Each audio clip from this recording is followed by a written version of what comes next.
Welcome back, everyone, to the Geeks, Geezers, and Googlization Show, the home of Googlization Nation, where we talk with HR and business thought leaders about the crazy shift going on all around us and explore the disruptive convergence of technology, business, and people.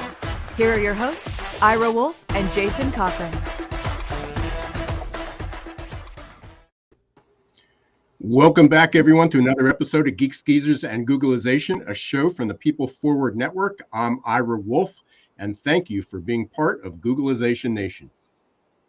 Hey, and I'm Jason Cochran. If you think this is just another podcast, think again. We are the voice of the most important, crucial conversations confronting business leaders and people today.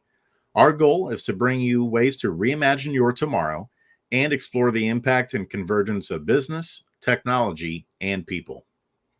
In this episode, you're going to hear from a Geeks, Geezers, and Googlization veteran and alumni, Kevin Grossman. I don't stumble over that. President of the Talent Board and his co-author, Adela Schoolderman, who just released their new book, Candidate Experience, How to Improve Talent Acquisition to Drive Business Performance. Much needed. Obviously, we're going to have a lot of listeners today. We can't wait to dig into what they're learning from candidates in today's labor market, and especially what lessons they have to share for our listeners about how to fill those open positions. But before we get there, Jason, last week I mentioned about the Gallup State of the Workplace report, their 2022 report. And the results are still reverberating around the HR and business communities. And just to give our listeners kind of a quick catch up, if you didn't listen last week, 60% of employees are emotionally detached at work.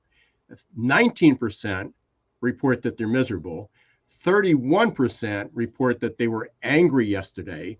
49% said that they were stressed out. 57% say they are not thriving and not engaged, and only 9% said they are thriving and engaged. So just this morning, I spent 2 hours with another Geeks, Geezers, and Googlization friend, Ivanti CEO Jeff Abbott and his team. We did, in rapid fire, 10 TV and radio interviews about their new report about digital experience, the digital employee experience. The report just dropped this morning, and just a little background, they surveyed 10,000 workers around the world, including CEOs, or not CEOs, but C-suite people, knowledge workers, just office workers, and also IT. And Jeff was on a previous episode, and we talked about the everywhere workplace. And I think you've probably heard me talk about that a gazillion times already. Well, the new report talks about the employee experience, and that obviously ties into talking about the candidate experience, especially when we talk about the digital experience. And I'm here to say that every business leader, every HR leader, every IT leader is going to want to get their hands on that report. And you can do that by going to Ivanti.com/experience, and Ivanti is IVANTI.com/experience. We'll put that banner across during the episode, and we'll repeat that down the road, and we'll put that in the show notes. But here's just a couple things that they found out, and I want to get Kevin and Adela's take on this as well. 64% of employees admit their morale is impacted by the way they interact with technology. And we already know that's a fact when it comes to candidates, that it's not that their morale is affected, they just don't apply, they just walk away. 49% said they're frustrated with the tools that their company provides, and 26% of employees are considering quitting because of a bad digital experience in their company. And as almost every study shows, compensation and benefits are factors on why people apply and quit jobs, but it's not the number one reason. Workplace balance or work-life balance and flexibility is. And now we've got to add digital experience to that too. So the Talent Board has been studying this for over a decade, and apparently a lot of organizations haven't gotten that message either. Yeah, this is top of mind for me, Ira, because at Dooley, we just hired 2 new folks this last week. They formally accepted offers this week. And I can tell you that if you aren't leading with your employer brand and creating an amazing candidate experience, it'll probably take you longer than what we did. We're very fortunate that we had basically a 1.5 week turnaround, 1 week turnaround. And so investing in your culture, making sure you communicate your why, create an amazing candidate experience. It's not just fluff that we're talking about here, folks, real world application. And I'll tell you the other side of the coin, Ira, as a customer, I care about this because my wife and I are celebrating our 10-year anniversary today, 10-year wedding anniversary. We are leaving on Tuesday, July 5th, to go to Paso Grill Beach down in Florida. My fingers are crossed, Delta Airlines, that you will have the pilots and the crew where our flight is not going to get changed or canceled in some way. And so this affects all of us. You know, it's affecting people who are hiring, but it's affecting our daily lives too, when companies aren't creating those amazing experiences to be fully staffed and to provide an amazing customer experience as well. So I'm so glad we have them on today to help us sort through this and get to some answers. And before we get to them, just a quick reminder to our audience, you can get SHRM credits now. So if you are an HR professional, thank you for listening. But another reason you should listen is because you can get the SHRM credits. And we have that going on the banner here. You can go to our website for the details on how to get your SHRM credits for listening to the show. And please like and subscribe to the podcast so that you don't miss our amazing episodes like we're going to have today with Kevin and Adela. So it seems like now is a pretty good time to bring in Kevin and Adela and talk about the candidate experience and how it relates to the employee experience and filling all those open jobs. Kevin Grossman is president of the Talent Board. He's been there for, I believe, almost about 10 years. You can correct me if I'm wrong on that. And Adela Schoolderman had worked with the Talent Board and is a talent acquisition leader and recruiter at the Edwards Life Sciences. So let's give a good old Googleization Nation welcome to Kevin and Adela. Welcome, guys. Thank you. Hey, welcome back, Kevin, and welcome to the show, Adela. Thank you. I really appreciate you being here, and congratulations on your book. By the way, congratulations, Jason, on that anniversary. And to Kevin and Adela, congratulations on the book. Quite an achievement, having had a few under my belt. It's a lot of work, and Sure. I know that a lot of people are anticipating this, so we can't wait to dig into it.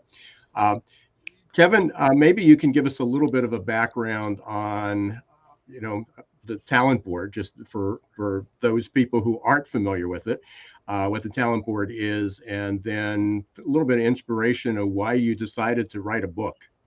Sure. And I just want to first say I'm pulling for you, Jason, on your flight. All right. So I'll tell my wife that too. Fingers crossed. I know it. Yeah. Wow. So I've actually been with the Talent Board in some capacity almost since the beginning, Ira and Jason. It was founded by Jerry Crispin, Elaine Orler, and Ed Newman. And early on, it was very much this kind of labor of love, a little survey research, volunteer-driven thing. So I was one of the early volunteers.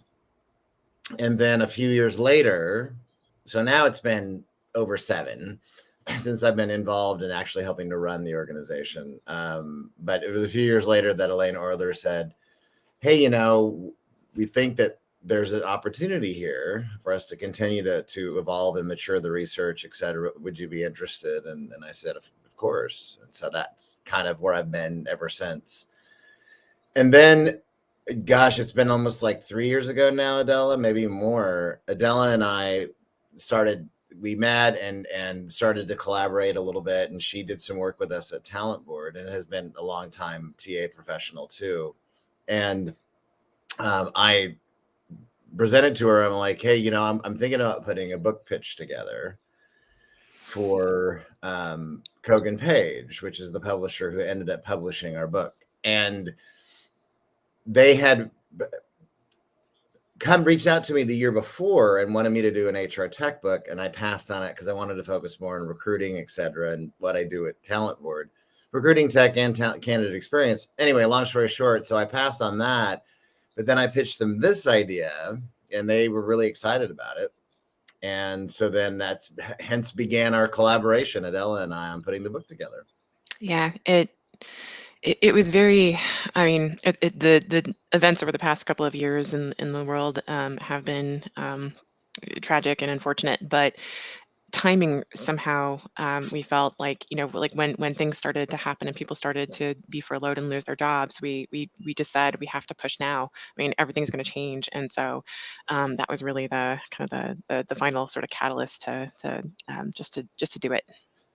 And what we wanted to do, the idea was definitely our research is well grounded in the book and what we have found over the years.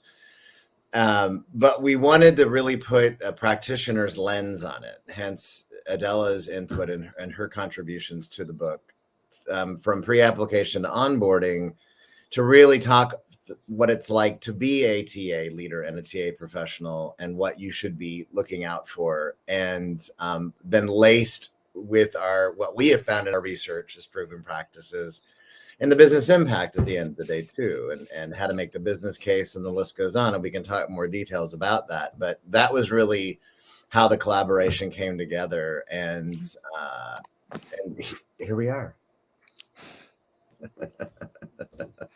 Perfect. And what's the name of the book again, Kevin and Adela? It's this. It is Candidate Experience: How to Improve Talent Acquisition to Drive Business Performance. Because one of the things that there's the picture right there. One of the things that we really wanted to do, and the publisher wanted us to do, and what we've been trying to do at Talent Board for the past few years in particular, is to focus on, it's not just the feel good fuzzy part of why you want it to be a positive experience for your candidates externally and internally. It's because of all the potential repercussions, positive and negative, that can happen if it is good or bad. And, the willingness to apply again, the willingness to refer others, the willingness to make purchases if you're a consumer-based company and you're applying for one of those companies, just to have brand affinity or not. It's those impacts because of the sheer aggregate number of people that aren't getting the job for any job that they apply to. It varies across job types, and we all know that. But the sheer volume of people don't get hired for a job that they're interested in. That's the reality. So that number over time can help support your employer brand and encourage other people to apply and get referrals, or it can eat away at it if it's a really poor. I got to say something, and Adela, maybe you can speak for some of your peers, maybe that you have talked to, but I've talked to more and more TA professionals and leaders who have been in job transitions the past 12 to 18 months. And their experience, and these are people who have engaged us, who've been a part of our research, they get it. Their experience has been abysmal. I mean, and it's just so disheartening to me to hear that, and they're in the business of recruiting. My experience was abysmal before Edwards, when I was looking for my next opportunity. It really punctuated again everything that we're working towards. I mean, just the need of it, the need for this guidance is out there. I imagine for TAs, like you're saying, talent acquisition leaders, it's pretty easy for you to sniff out a bad candidate experience, just like for psychologists it is to sniff out a bad test that's just out there. Were there any surprises in particular with your book where you're like, this is interesting that the research pulled this out? Anything that came as a surprise to you, or something you think would be a surprise to our listeners? So, yes, but let me answer it in a tongue-in-cheek way that I've been answering this question, because we always get this question at Talent Board. What is, is there anything surprising? What's new and fresh about candidate experience? And I'm more and more, and I just spoke last night at this event in the Bay Area and talking to a room full of TA folks. And I'm like, I'm a grumpy old man now, standing on my porch, telling everybody, communication and feedback, communication and feedback, communication and feedback, get off my lawn. I mean, because the reality is that companies, listen, not what we know in our data and our research, and anybody who's been in talent acquisition for any length of time, TA folks are also fried right now, and HR folks too. We can talk about that. But that the hardest part is not about identifying what works and what doesn't, and even making improvements. The hardest part is sustaining over time a quality candidate experience. So every year it's always about communication and feedback. What is interesting is that we're seeing these fluctuations that are kind of highlighting with what's happened in the market. In 2020, what we call candidate resentment went down, which we weren't expecting, but it's because the world was on fire with a pandemic. Companies didn't know what they were doing, and they had to constantly communicate with their employees and their candidates. This is what we're trying to do. We don't know that, the health mandates were evolving and changing, and candidates were more forgiving then because there was a lot more people that did get furloughed or laid off and were out of work. Then that started to change again in 2021, where it was less consistent communication and candidate resentment rose again. The market started to come back, job growth came back. And now what we're seeing is we're kind of seeing a little bit of an ebb again, which is it's a positive sign. We're still collecting data, by the way, for 2022. We won't be done until the end of August. But right now, resentment's down again. And the willingness to refer is up again. And part of that's coming from the fact that it's still a candidate-driven market, even though in tech there is some slowdown. Although it just depends on what tech you're talking about. Because I know last night at this event, the head of TA for Eventbrite was like, "Give me your tech folks. I need them right now. I got recs to fill." And So anyway, I mean, we've never been here before where we're at today. One thing I've noticed is when the market normalizes or when the world normalizes, companies, I think, so even if TA is doing everything right, let's say you have a perfect TA team who thinks about candidate experience every second of the day, there's others in the organization who still influence that candidate experience, and they kind of go back into the way that they've always done things because they've been successful, right? And so we really, in talent acquisition, have to learn how to be advisors and change agents and explain to them, hey, this might be why we're being challenged here, right? I know that I'm, maybe, it might, let's just say I'm new to an organization, right? I'm coming in and they might say, well, you don't understand this is how we do things, right? This is why we're not, we should be finding these candidates. We used to have 100 people apply to this rec. Why are you telling me there's only 20? And so we really have to be that advisor to say, well, I understand why, how you've had that so much success in hiring. Let's take that success and let's drop in these couple of tweaks we found that are really successful in this new market, to make this new experience together going forward. It's almost like we have to be the change agents to the hiring teams who are probably doing a lot of transformation within the business. They just forget that you have to transform talent acquisition too sometimes. Can we just take a step back a second just to make sure everybody's on board with how you measure this and what it is? And Sure. And again, just from the talent board, this isn't a small study. I mean, every year you get a couple 100,000 candidates from from a couple hundred different companies. But over what your book is about, it's an aggregate of that. Mm-hmm. And it looks at 1.25 million candidates. I mean, that's not too shabby. I mean, you're up in the Gallup world when you're talking about that. Pretty significant, and over 1,200 companies and around the world. So this is global, but you do segment it out to different markets. But that's substantial. I mean, so it is, considering that we are a small educational nonprofit research organization, right? When you look at, and we do have a lot of data over time now and over the years, there are a lot of other organizations and the Gallups and McKinsey's and Deloitte's aside and others, where there's a lot of solution providers in and around our space who have a lot of data too, and they share valuable information. And sometimes, their customers, there's million, their responses are in the millions. But we feel like, in regards to your question about how we're measuring, so we're asking the candidates to tell us about their journey from pre-application to onboarding, or as far as they got. And if you do the math, most candidates research a company and a job, apply for it, and that's the end of the road. Only a much smaller tier will get screened, assessed, interviewed, made offers to, and then accept. And if they accept the offers, then become a new hire. So we have a series of 4 and 5 point Likert scales that we ask. And the key ratings that we ask are at the very beginning of the survey that we do our competitive analysis on are based on your experience, how would you rate it overall? And that's a 5-point scale. And then how likely are you to apply again, which is a 4-point scale? How likely are you to refer others, a 4-point scale? And then how likely are you to change your relationship with us now based on your experience? And that's more of a forward-looking 4-point scale question. Either I'm going to increase my relationship or I'm not. And we're always looking through the lenses of the extreme answer, the absolute yeses and nos in the data. All of those Likert scales are easily converted to Net Promoter Score, which we're doing a lot more of, because there are companies who are measuring candidate and continuous employee experience feedback by NPS. So it's easy for us to then be able to compare and contrast. And then we basically run a calculation around those 4 key ones that I mentioned, and which becomes our internal kind of candy score NPS.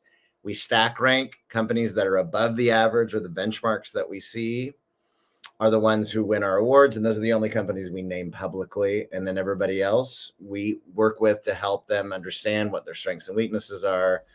And even some of them we do deeper dives, optimization work. The list goes on. But does that answer your question, Ira? Yeah, absolutely. Now, I know within that there are some trends. There are some number one challenges, and I know it used to be delays. People don't get a response; they get ghosted. Still that, or it takes too long. So has anything changed? Because you said the resentment rate's going down, but so far, have the challenges changed at all? No, not. We've only just begun to kind of look at the early returns. I mean, the bulk of our data will come in over the next 2 months, and then we'll really kind of see where it's shaping up to. But in North America, one of the trends that hasn't changed very much is that the number one negative reason why candidates withdraw from the process is because their time was disrespected. Interviews, appointments, the list goes on. And that one's pretty, and it's usually only in North America where that's the most negative reason. It's on the list in other regions that we track, but it's number one in North America.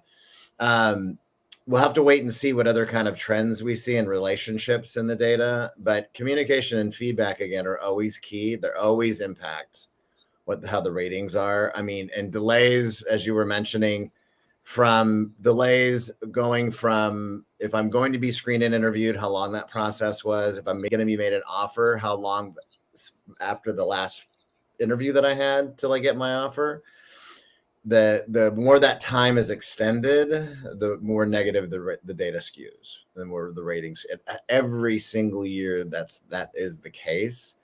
And what we find is that the companies who have the highest ratings every year usually are doing things like extremely timely communications. They are doing mostly structured interviews. I mean, not even the highest rated companies are doing it right all the time, but they're doing more of the stuff right most of the time. And that's the sustaining part we're talking about at the end of the day. And that kind of segues into what I was going to ask there, Kevin. Could we dig on that a little bit more? You're talking about the organizations that are the high performers that are getting the higher awards from Talent Board for having a great candidate experience. You touched on 2 major themes, which is the communication and feedback. Yeah. Were there some other particular pieces you can think of that come out consistently for those top performers that would be good tips and recommendations for the rest of employers to try and do more consistently? I mean, there is one of the things that we're seeing that is becoming more pervasive is the recruiting technologies that companies are leaning on, especially of any hiring volume and scale. I mean, Adela, I'm curious. I mean, your recruiting stack at Edwards Life Sciences, I mean, I'm sure you have multiple systems, right? That recruiting right now. There's a lot more dependence on it because it's difficult to respond to every single candidate. So things that are now moving into the direction of like smart technologies, AI, what we're calling AI technologies, being able to, from sourcing to early screening candidates to automated scheduling interviews, and not just for hourly high volume hiring either, for professional hires too. More and more leaning on that and helping to reduce bias, not eliminate it altogether, but the AI part, it can help reduce bias. I mean, I've seen the data on it. We work with a lot of the solution providers who sponsor our program and that we're quite familiar with. And so technology for any company of mid-sized to global enterprise, it's much more and more pervasive to have that kind of technology from sourcing, and even now going into an onboarding and pre-boarding. Pre-boarding is a new thing that we're starting to hear a lot more about of companies because of there have been more hires. That's not something we're measuring directly in our data, but anecdotally we know that candidate ghosting is up, and the candidates accepting offers and then declining at the last minute or not showing up to the job. Nurturing the candidates between the accepted offer to day one is becoming much more of a priority, and it's a retention starter too for out of the gate. We had a conversation last night at the event I was at where again, we're not measuring post day one after onboarding, but everything that happens before and everything that happens after, I mean, you're constantly having to re-recruit to retain. That's the reality. And now you're seeing more TA involvement in internal mobility and retention strategies. And it's not just punting it to HR and talent management internally. They should be more part of it, because it is more of a, I would argue, again, you're having to re-recruit to retain. I mean, Adela, what do you think about that? Yeah, and if I remember back to the very first time when we started speaking together and we talked about the human touch. And so it's the right balance of technology with the human element. Yeah. Because we've Kevin and I have gone pretty deep into some organizations, and one of the things we found are there are some companies out there doing super cool things with like texting, for example. Yeah. But I remember one situation we found was this company was really embracing text to get in contact with candidates, which is amazing. However, it wasn't. It was kind of all over the place. It was perhaps a little bit too casual. There wasn't a templated message. Recruiters weren't really identifying themselves, so candidates weren't responding because they're like, "This looks suspicious," right? And so blending that technology with good guidelines, but also that human element and bringing it back, because another thing that we always talk about, and it's in the book, is to measure your responses. Now, right now, I'm going to talk specifically about rejection messages, but your responses to the candidates with how much time they've invested and how far they got into your evaluations. So you can have a canned, or templated, I should say, canned's a bad word, templated message, right? A standard one for a rejection for an applicant who you don't talk to. But if someone's talking with you, or someone's even more talking to the hiring manager, the interview team, you have to call that person. And that's a really good rule of thumb, just to pick up the phone, just call them. Ira, Adela, and Kevin, it's amazing to me how often in these type of conversations, everything always comes back to common sense etiquette of how we respect and treat one another. And it just is fascinating to me that it always still comes back to that. So any employers out there who are still thinking like the whole human skills, the culture stuff, the working on the empathy, those things are too fuzzy. You're hearing from leaders today who are saying this is still the quintessential challenge for you, getting the right talent and them saying yes, and then continuing to say yes every day to say that they're invested in the company. These are the things that they're still looking for. It's absolutely fascinating. Jason, one of the things that, going back to my comment of hearing from some very fatigued HR TA people who are in recruiting and hiring, and not only in industries that have been battered on many different fronts, like healthcare, for example, but just across the board, that if this is where, if business leadership doesn't feel like TA is so really a strategic partner in the organization, and it's just more about, okay, we got to fill the seats, and then when things slow down, you got to go. And when things pick up again, you come back and we need you again. And that's what happens with recruiting all the time, followed by marketing. But it is, if when in defense of a lot of TA folks and recruiters, and I'm sure Adela will concur, that if you are just like, I can't breathe, and I've got 50, 60, 70 racks that I'm managing right now, trying to get those seats filled, and I've already lost some team members. Either they left or they were let go. I don't have time, even with technology helping me. I just don't have the time to do that relationship building that's so critical in that investment stage of where the candidates are investing, as Adela was saying, and the employers are investing more. The culture internally for recruiting has to change. It has to be more about what the things that we do want to invest in. Technology can help a lot, but Adela's right. I mean, it's the human connection and like you said, common sense etiquette.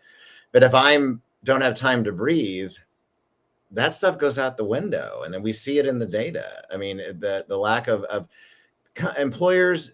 Here's the thing: candidates only care about one thing, getting the job. I don't care about anything else. I don't care about your people, your process, your technologies. I don't care about any of that. Free lunches. Right? What's that? Free lunches, foosball table. I mean, I just care about getting the job, and then being a part of this company. We came up last night too at this discussion of somebody's like, well, do you market careers? And the TA leader next to me is kind of like, what's a career? I mean, things have changed so dramatically right now, and tenures are much shorter, and people are like, it's not, I'm not at a company for 50 years anymore. Sometimes it is just to pay the bills. Sometimes it is, even if I like the people I work with and what we do, and I do it for 6, 12, 18, 24 months, and then I'm gone again and doing something else, or it's just such a dramatic, different world right now. But candidates only care about getting the job, and most won't. But everything a company does, Adela's team, the processes they have in place, their technologies they utilize for recruiting and hiring, impact everything that a candidate perceives about that business and that brand, even if they don't realize it.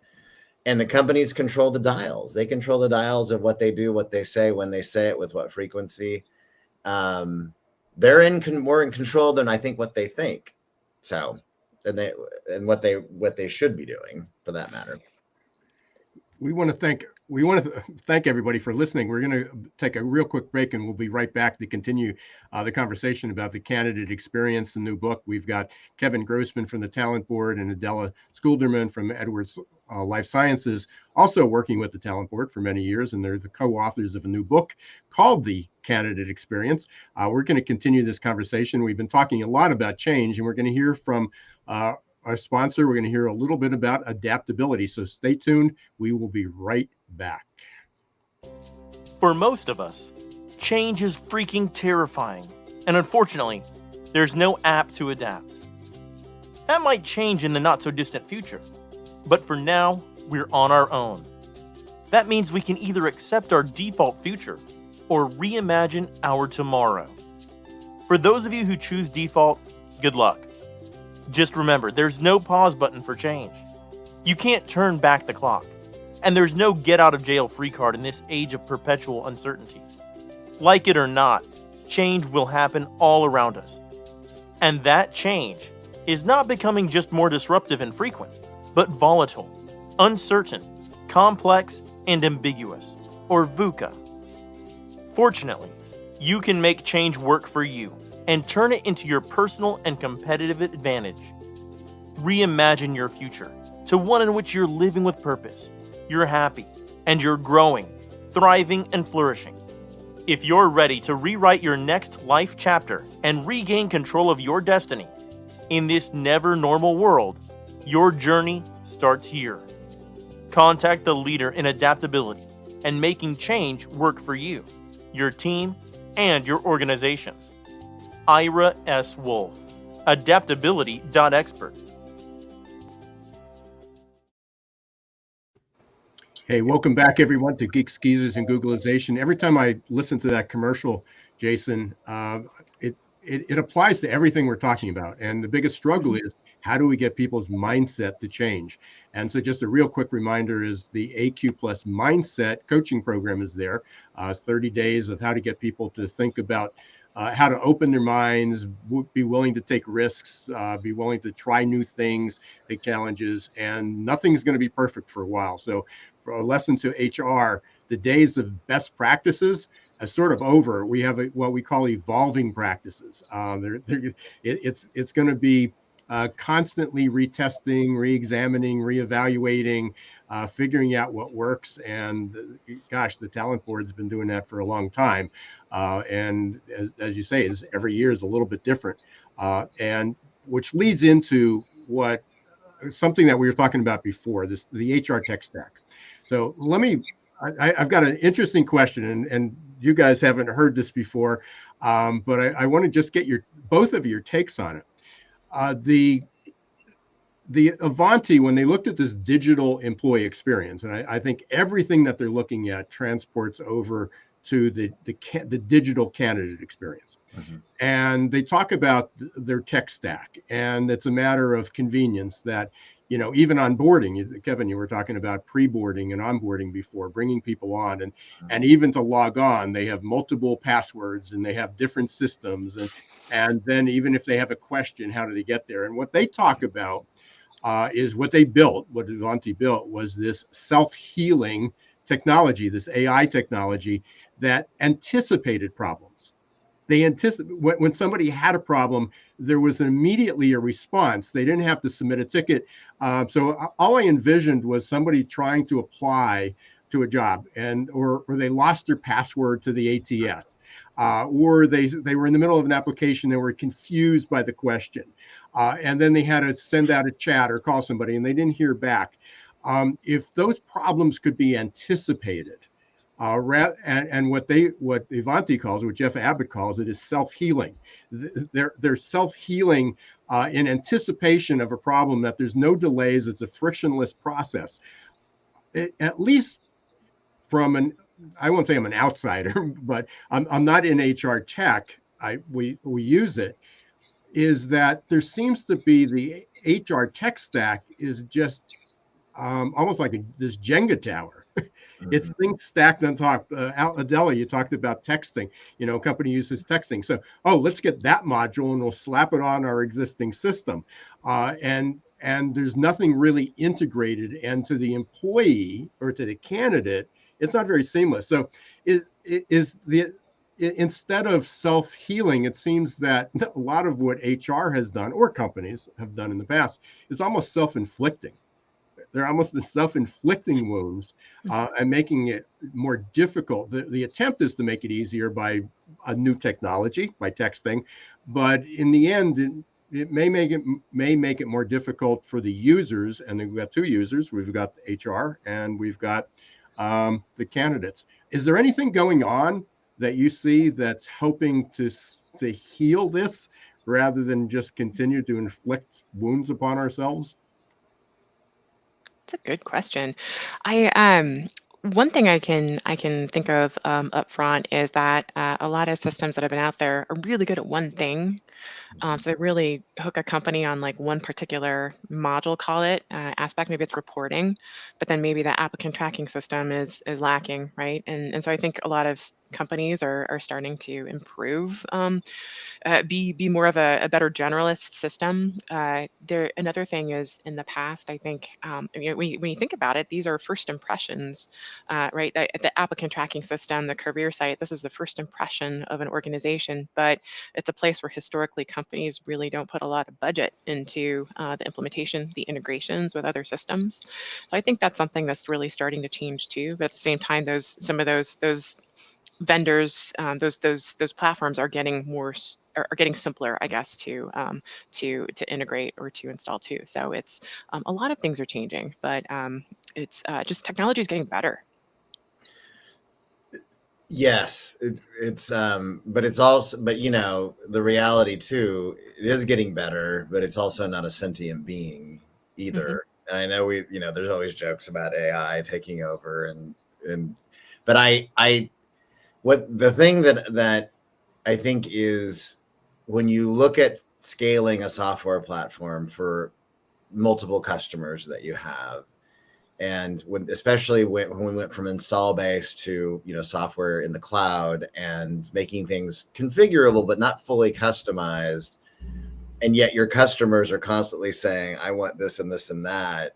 And it's just cost prohibitive, right? For you to make those changes in a platform that's not going to help the mass of your customers. And the list goes on. I mean, software development, for people that are in that, way above my pay grade. But, from what I know, that there's nothing there right now that's really there in technologies are getting better, as Adela said, but they're helping us make better decisions because we're rife with bias as humans, period, full of bias. And it's helping to reduce the bias, not eliminate it altogether, to help make better sourcing selections and screening selections. And I mean, the list goes on. So it's helping that. But, again, the conversation I had last night, both of us talked about, the head of TA from Eventbrite talked about how, we have children that have other needs than other children that have not learning disabilities, but just need more support in school. And we're worried about what happens when they're in the workforce, right? Because my oldest daughter has gotten lots of support over the years in school with speech when she needed it, or when she was much younger, and OT. And now she's really thriving in school and has gotten that support. But she's not going to have that necessarily. I mean, that's not there in the workplace. We're not set up to help people who are neurodivergent and have needs that it's just not. The world of work and technology right now in recruiting and hiring is not really set up for that. It may be getting there. But anyway, that's my take.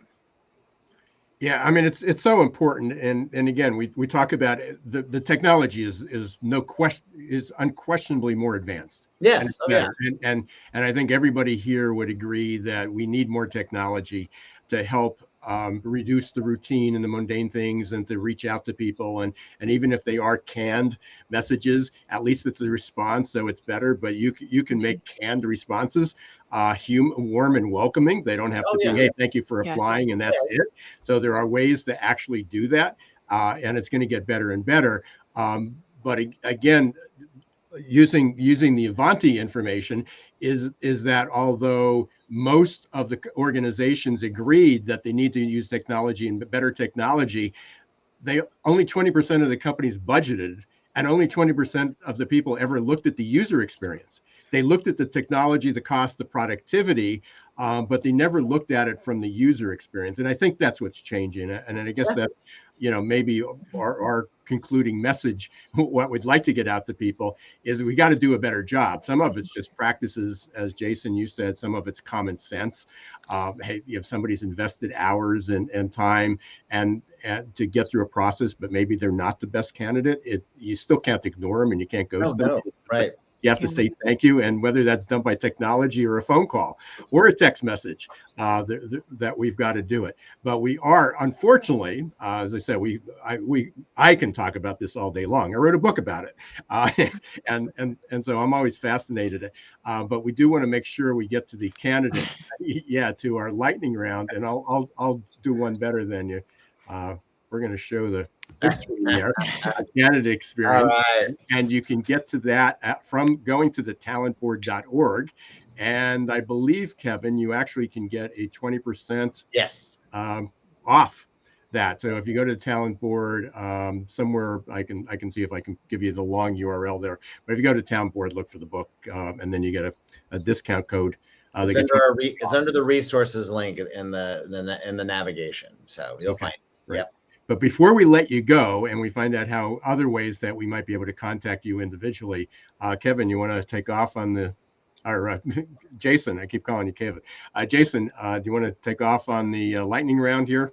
Yeah, let's fire it up and let's do it. Kevin, we'll start with you first, and then I'll come with you with a different question there, Adela. So, Kevin, how about, what would your classmates be surprised to see about you today? playing the drums as much as I'm doing. I mean, some have seen it because I post videos, but yes, playing the drums.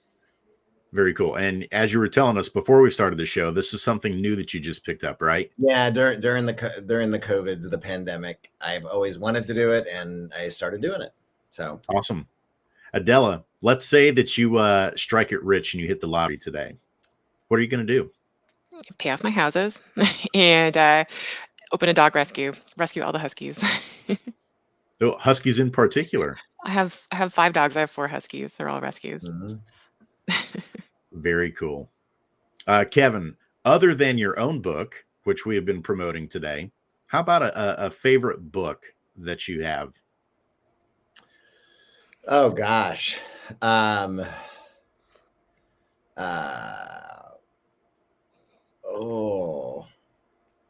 told you I was going to throw a softball and never did. No, I know. I'm probably going to say anything written by Neil Peart. He wrote a lot of nonfiction when he was still alive. He was the drummer and lyricist of the band Rush, which I've been a super fan of. And he wrote a lot about his travels, bicycling through West Africa, motorcycling through North and South America. I mean, those are some of my favorite books. Yeah. My father-in-law would love to hear that because he is a huge The Band fan, Levon Helm in particular. So he loves to read books by some of his favorite musicians. That's awesome. Yeah, no, they're great. They're really all fun. Really, I just liked his prose a lot. And yeah. And he did write a fictional book with a author named Kevin Anderson called Clockwork Angels, which was based on their last album they did together too. So anyway. Awesome. And then Della, how about for you, instead of a favorite book, how about a favorite song or a favorite band? In Your Eyes by Peter Gabriel has always been my all-time favorite song. It's just magical. I love it. Awesome. Well, we cannot thank you both enough for coming on with us today and talking about this very important topic for our listeners on Candidate Experience. Before we let you go, we just want to make sure that we have some ways that folks can get in touch with you and follow your work. So we have the talentboard.org up on the screen. But Adela, let's start with you. How else can people get in touch with you? Please search for me on LinkedIn. That's the best place to find me. And send me your questions. I can talk about Candidate Experience all day. I'm so passionate about it. Perfect. And Kevin, how about you? Same thing. Connect with me on LinkedIn. That's where it can all start. Or just go to the talentboard.org too, but LinkedIn. And congrats to both of you again for the book. I know what it takes to write a book, and I'm really excited to get my hands on it. It's literally in my inbox at the moment, and I saw the preview and very excited about it. And we'll definitely have to get you back again, as we always do. Have both of you back as the information Forum 2022 comes out. Yeah, I know. Thank you so much. That'll be coming up soon. Yeah, I believe. Yeah. So thanks very much, guys. Thank you. Here.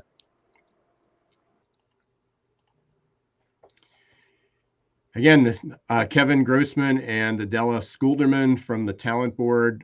Please check out their website.